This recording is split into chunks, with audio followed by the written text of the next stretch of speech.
এই রাজ্যে আমি গোলামি করতেছি, কিন্তু আমাকে এই রাজ্য না দিয়ে রাজ্য পরিচালনার দায়িত্ব দিয়েছে বেগম সাহেবাকে। প্রয়োজন হলে আমি এই রূপনগরকে পুরো ছাড়খাড় করে দেব, তারপরেও বেগম সাহেবাকে আমি এই রাজ্য চালাতে দেব না। যেমন হোক এই রাজ্যটাকে আমার হাতে নিতে হবে। প্রয়োজন হয় বেগম সাহেবা ওই শিশু কামালকে আবার হত্যা করতে হবে, কিন্তু হত্যা করতে গেলে আমার যে একজন লোকের দরকার। কাকে রে হ্যাঁ পেয়েছি, আমার সঙ্গী বানাবো। যা পড়ালেখাকে দিয়ে আমার পথে একেবারে পরিষ্কার করতে হবে।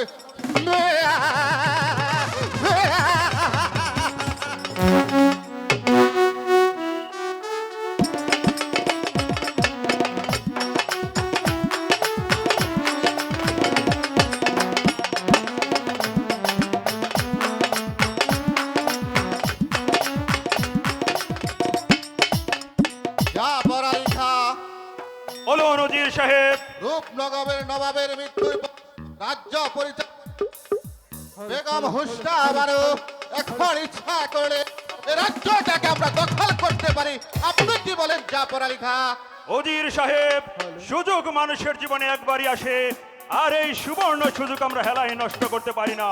বলুন উজির সাহেব, কি করিলে আমরা আমাদের কাঙ্ক্ষিত সিংহাসন দখল করতে পারি? ও শিশু কামালকে হত্যা করতে পারলে আমাদের পথ একেবারে পরিষ্কার। আমি হব নবাব আর আপনি হবেন আমার প্রধান উজির।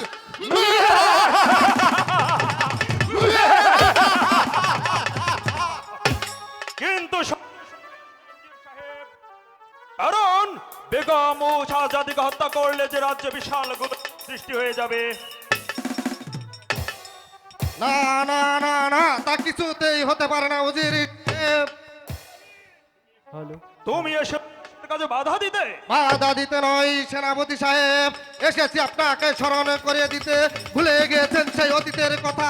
মনে করে দেখুন, একদিন আপনার পুত্র পরিবার খেতে পাচ্ছিল না, ক্ষুধার জ্বালায় ছটফট করে কাঁদছে, আর আপনি রাস্তায় রাস্তায় ঘুরে বেড়াচ্ছেন দুমুঠো অন্নের জন্য।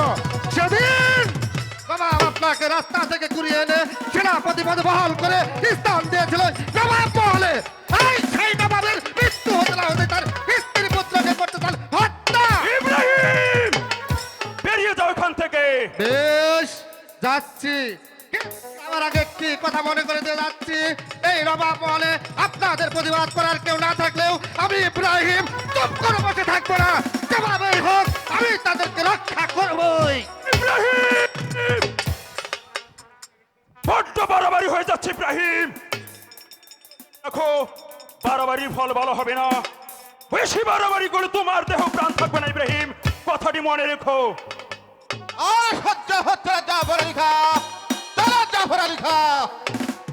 চলো উজির সাহেব, আমাদের কর্তব্য কাজ আমরা সমাধান করবই।